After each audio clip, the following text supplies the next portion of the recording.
Start our recording back up. So welcome to today's Training Tuesday for November 4th. Today we're going to get into brand settings and the way that your tenant's brand settings can now be used inside of Signage, as well as a new way that is going to be coming soon to how they can be used in Signage. So a little bit of a preview to those. So one of the pieces of news I have to share with you is that we have made the decision to try to condense our Training Tuesdays. We found that every other week might be too strong a cadence. So starting in December, with the December 9th class, we are going to be shifting to a class once a month on the second Tuesday of every month. So December 9th, January 13th, and then carrying on every second Tuesday. There will be a new invite. For those of you that have registered for this Training Tuesday series, we are going to register you into the new Training Tuesday series. So you might see some changes to those calendar reoccurrences, and we just wanted to let you know what was going on with that.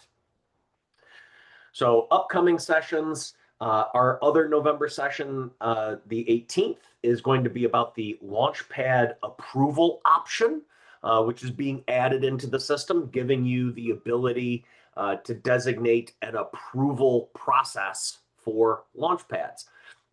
Currently, the option is that they are automatically moved to submitted because they are a template in the system, but you will be given the option to have approval steps in between.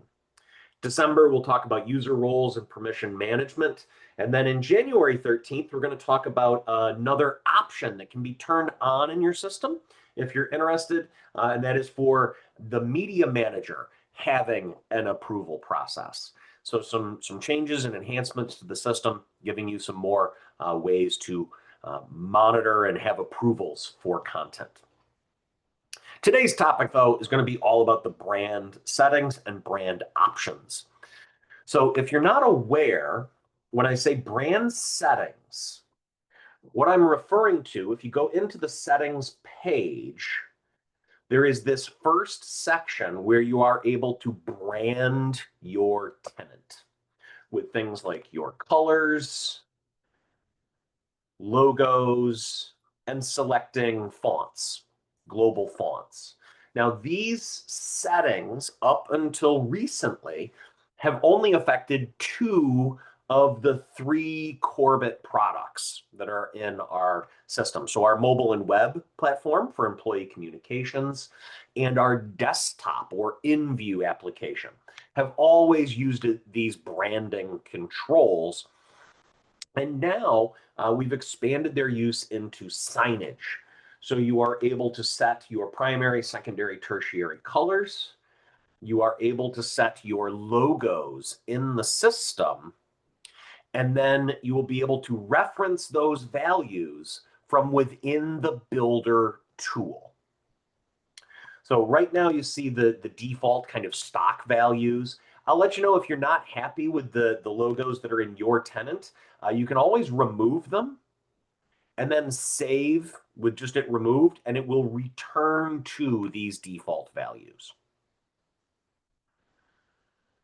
So I have some logos that I'm going to bring into the system to replace these. So in my Windows Explorer, I have a window here with some options. The first step to setting these icons is to remove the standard one, and then you can see you get the interface to either select a new image or drag and drop into that area. I'm going to go ahead and drag and drop a logo there. I'm going to remove that logo, and I'm going to add in a different logo for that section. I already have some custom colors set, so I'm going to leave those. You can use the color wheel when you set them, or you can just paste in color values in hex code format. Remember, whenever you make changes to the settings screen, to always hit save before you navigate away. So now I have my logos set in the system, and we're going to go to a layout. So in the layout section, and I already have a layout started, this branding example layout, I'm going to go into edit it.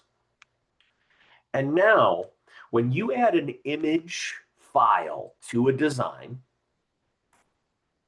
you can, of course, as before, pick from the media manager and stock photos. But if you decide, you know what, I don't want something from my media manager, you can go to edit that element, and there will be options at the top of this settings ribbon to select your stacked logo or select your horizontal logo. Now it's still following my, space settings for an item, so I can go and tell it I'd like it to contain. I can set my offset if I want to center it, just as before, just as normal with an image element, configuring it in those ways. But now I've given away where a user working in a design can switch between the stacked logo or the horizontal logo quickly building. So it's referenced in that settings screen, and it becomes available here as quick choice options. I'm going to go ahead and hit save on that.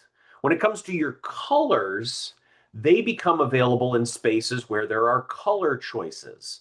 So in our text color, there is the custom color, which shows us the color wheel or picking color values. But if I drop that down, I can switch this to a branding selection, and I can pick a color from my primary, secondary, or tertiary color options that have been set in the system.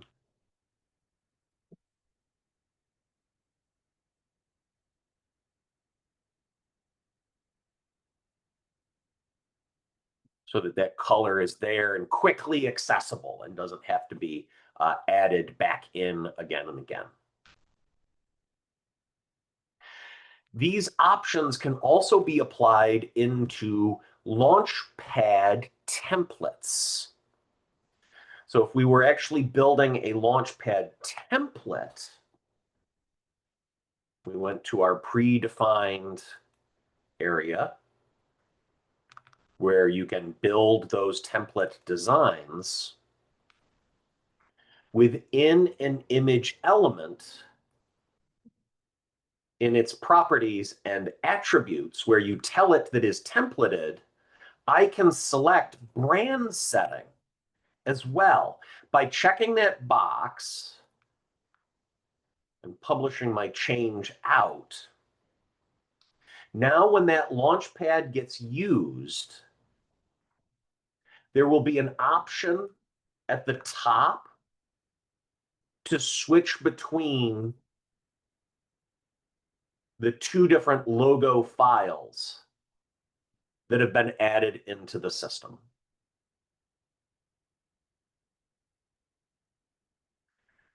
So those are the ways that currently you can actually leverage your brand settings for text colors and logos into the builder tool for Signage. It's a newer feature that's been added. It wasn't, highly broadcast, but you may have noticed it in the builder tool, those brand options. So that is what those allow you to do.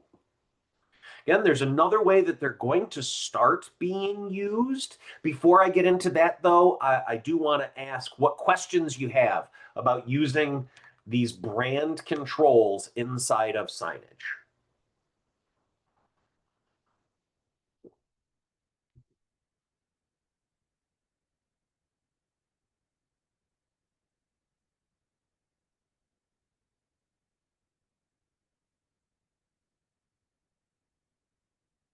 Okay.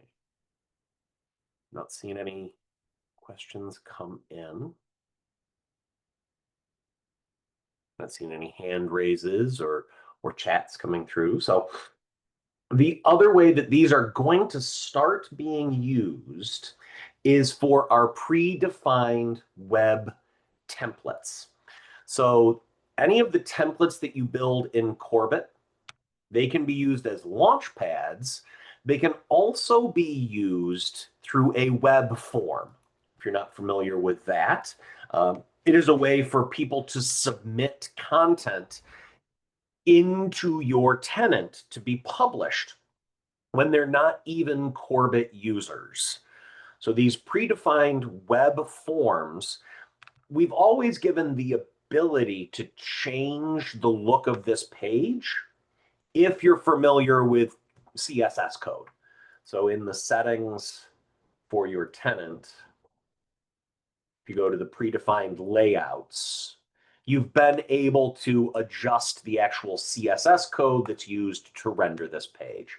Coming soon, you'll have the option on this page to use your brand settings. It will use your primary, secondary, and tertiary colors to actually change the background and button colors.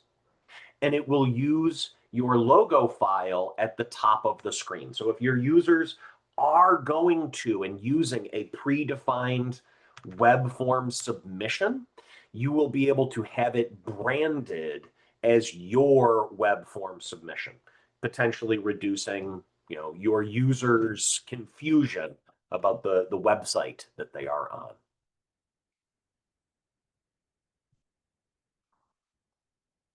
Again, that feature is on the roadmap. It is coming soon. Tied in with brand settings, so I wanted to give a bit of a preview about how that will affect your system through those brand settings. A quick topic today, nothing that's super involved. If there's no questions on it, let me ask, what questions can I answer for you today?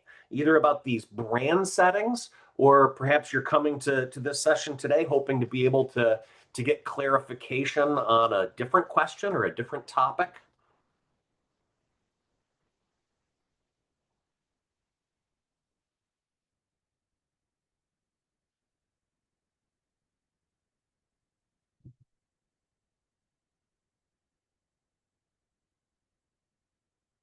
I'm not seeing any hands go up. Chats come in. I'm going to thank you for coming today. Again, we'll be switching after November. So we still have a second session in November, but starting in December, it's going to be on the second Tuesday of every month. So one monthly session, you'll be seeing adjustments to the reoccurrence of the invites going forward. I'm going to go ahead and stop our recording. Sometimes there are questions people want to ask, but they'd rather it not be recorded. So for the recording, thank you. Thank you for joining. As always, if you have questions or need support, please reach out either to myself or support@corbett.com, and we'll see you in the next session.